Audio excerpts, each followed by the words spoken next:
मनश्री, काय आज दिवसभरात अपेक्षा करू शकतो? आजही दिवसभराचा हाय व्होल्टेज ड्रामा असेल. तुम्हाला सगळ्यांना आठवत असेल मनश्री, 2019ला 24 ऑक्टोबर 2019ला निकाल आले होते, पण त्याच्यानंतर पुढचे 36 दिवस हे सगळं राजकीय नाट्य सुरू होतं. यावेळेस काय वेगळी अपेक्षा आहे की पुन्हा आपल्याला काही दिवस अजून असंच ताटकळत राहावं लागेल? नक्कीच सर, तुमच्यासारख्या अनेक पत्रकारांनी अशा या 36 दिवसांवर पुस्तकं सुद्धा लिहिली होती आणि आता पत्रकारांमध्ये अशी चर्चा आहे की कदाचित दुसरं पुस्तक लिहिण्याची वेळ आली आहे का.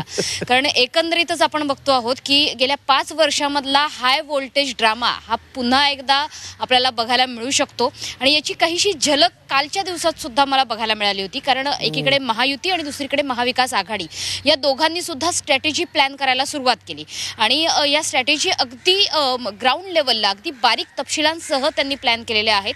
विशेषतः महाविकास आघाडीच्या बाबतीत मी बोलेन की महाविकास आघाडीच्या नेत्यांनी आपल्या कार्यकर्त्यांना, पदाधिकाऱ्यांना, सगळ्या नेत्यांना स्पष्टपणे सूचना दिलेल्या आहेत की निवडणुकीचं निकालपत्र, विजयी निकालपत्र हातात घ्या आणि पुढच्या क्षणाला मुंबई गाठा.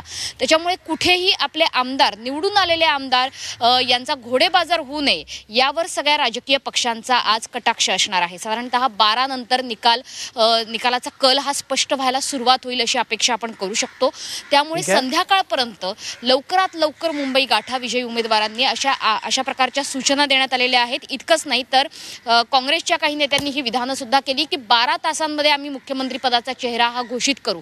इतका आत्मविश्वास महाविकास आघाडीमध्ये आहे. तर दुसऱ्या बाजूला महायुती सुद्धा अपक्षांना हाताशी धरण्याच्या प्रयत्नात आहे. अनेक अपक्षांशी संपर्क करायला सुरुवात केलेला आहे. त्याच्यामुळे आज संध्याकाळपर्यंत अर्थातच चित्र स्पष्ट होणार आहे. ठीक आहे.